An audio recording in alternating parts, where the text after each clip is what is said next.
In this guide, I'm going to show you how to turn off trade requests in Murder Mystery 2. This is Aiden from JustBoz, and before we get into this guide, make sure to like the video and subscribe to the channel with all notifications on. It really does help with the channel, and it lets us know that you want more content like this, so we greatly appreciate it. If at any point throughout this guide you did have any questions, just ask them down in the comment section below, and we can help you out further. I'm going to be doing my best to reply to every single comment down there.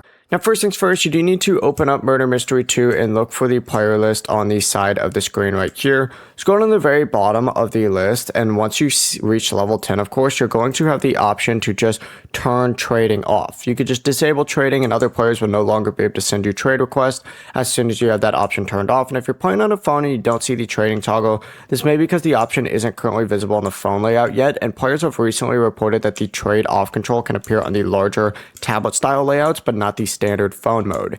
In that case, you just need a larger device or a different interface layout if available, and whenever you want to start receiving trade again, you can always just tick it back on. Before you do leave, make sure to like the video and subscribe to the channel with all notifications on. It really does help with the channel, and it lets us know that you want more content like this. We'd greatly appreciate it, and if at any point throughout this guide you did have any questions, just ask them down in the comment section below, and we can help you out further. I'm going to be doing my best to reply to every single comment down there. Peace.